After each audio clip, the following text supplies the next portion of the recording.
हिंदू धर्म में माघ पूर्णिमा का विशेष स्थान है। इसे बसंत पूर्णिमा, महापूर्णिमा और माँ की पूर्णिमा के नामों से भी जाना जाता है। इस दिन चंद्रमा अपनी पूर्ण कलाओं के साथ प्रकाशित होता है और उसकी आभा दिव्य लगती है। धार्मिक मान्यताओं के अनुसार यह दिन भगवान श्री हरि विष्णु और माता लक्ष्मी की कृपा प्राप्त करने के लिए सर्वोत्तम माना जाता है।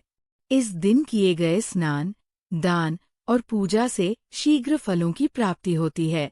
माघ पूर्णिमा पर पवित्र नदी में स्नान करने से न केवल शरीर शुद्ध होता है, बल्कि मानसिक और आध्यात्मिक शुद्धि भी प्राप्त होती है। इस दिन किए गए दान पुण्य का महत्व अत्यंत अधिक होता है, क्योंकि यह न केवल जीवन के सुख समृद्धि में वृद्धि करता है, बल्कि जीवन के पिछले और वर्तमान जन्मों के पापों को भी नष्ट करता है। धार्मिक ग्रंथों के अनुसार इस दिन व्रत और उपवास रखने से विशेष पुण्य की प्राप्ति होती है। भगवान श्री हरि विष्णु की आराधना इस दिन विशेष रूप से फलदायी मानी जाती है, क्योंकि इस दिन उनके पूजन से जीवन में शुभता और समृद्धि आती है। राधे राधे, आपका स्वागत है आपके अपने चैनल अनुभव ज्ञान गंगा में।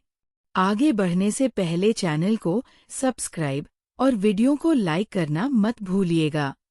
पंचांग के अनुसार वर्ष 2025 में माघ पूर्णिमा 11 फरवरी शाम 6:55 बजे से प्रारंभ होगी और 12 फरवरी शाम 7:22 बजे समाप्त होगी। उदया तिथि के अनुसार इस वर्ष माघ पूर्णिमा 12 फरवरी को मनाई जाएगी। ये दिन विशेष रूप से उन श्रद्धालुओं के लिए महत्वपूर्ण होगा जिन्होंने अब तक कुंभ स्नान नहीं किया है। इस दिन ब्रह्मा मुहूर्त सुबह 5:19 से 6:10 तक, गोधूली मुहूर्त शाम 6:07 तक और अमृतकाल शाम 5:55 से रात 7:35 तक रहेगा। इन शुभ समयों में किए गए स्नान, दान और पूजा से विशेष फल प्राप्त होते हैं। इस दिन स्नान करने से व्यक्ति के समस्त पाप नष्ट हो जाते हैं और उसे मोक्ष की प्राप्ति होती है। गंगा, यमुना, नर्मदा, गोदावरी, कावेरी जैसी पवित्र नदियों में स्नान करने का विशेष महत्व बताया गया है। माघ पूर्णिमा की पूजा विधि। भगवान विष्णु और माता लक्ष्मी का पूजन।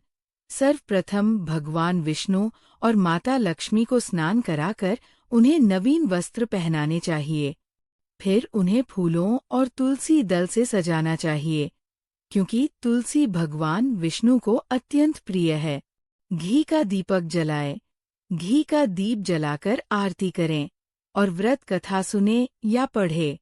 इसके साथ ही घर में धूप और अगरबत्ती जलाने से सकारात्मक ऊर्जा का संचार होता है। भोग और प्रसाद वितरण।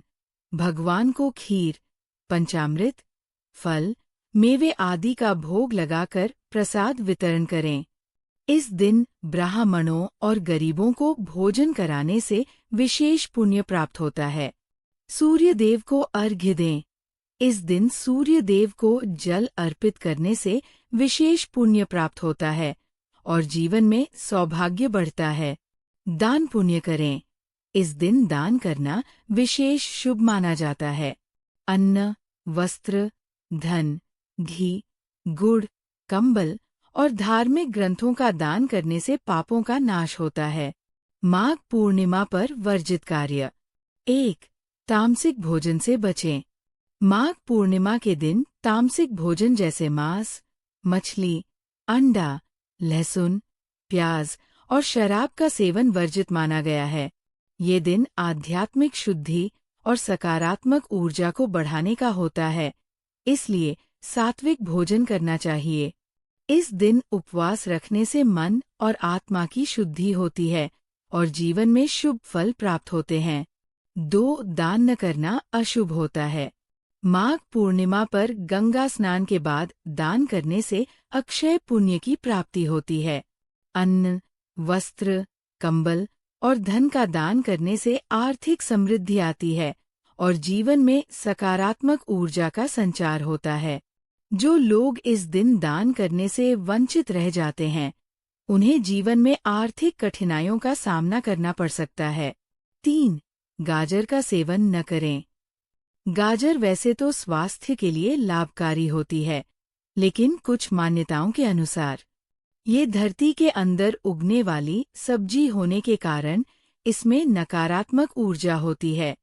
पूर्णिमा के दिन इसे खाने से आध्यात्मिक लाभ कम हो सकते हैं और सकारात्मक ऊर्जा प्रभावित हो सकती है, इसलिए इस दिन गाजर से परहेज करना चाहिए। 4. तेल का दान वर्जित है।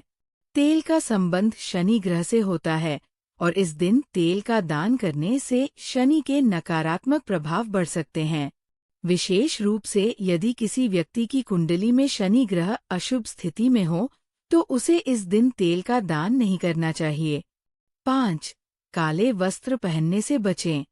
माघ पूर्णिमा के दिन काले वस्त्र पहनना अशुभ माना जाता है, क्योंकि काला रंग राहु और शनि ग्रह से जुड़ा हुआ है।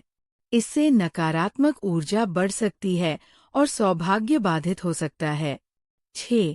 क्रोध और अहंकार से बचें। माघ पूर्णिमा का दिन संयम और ध्यान का प्रतीक है। इस दिन यदि कोई व्यक्ति क्रोध करता है या अहंकार में रहता है तो उसे जीवन में कठिनाइयों का सामना करना पड़ सकता है। भगवान विष्णु का आशीर्वाद प्राप्त करने के लिए विनम्रता और शांति बनाए रखना आवश्यक है। माघ पूर्णिमा न केवल धार्मिक दृष्टि से महत्वपूर्ण है, बल्कि ये आध्यात्मिक उन्नति का भी एक अद्भुत अवसर है। इस दिन किए गए पुण्य कर्मों से जीवन में शुभता और समृद्धि आती है। इसलिए इस दिन शुभ कार्यों का पालन करें और वर्जित कार्यों से बचें, ताकि भगवान श्री हरि विष्णु और माता लक्ष्मी की कृपा सदा बनी रहे। वीडियो पसंद आए तो चैनल को सब्सक्राइब कर लें, लाइक और शेयर करें और कमेंट में राधे राधे लिखना मत भूलिएगा। हरे कृष्णा।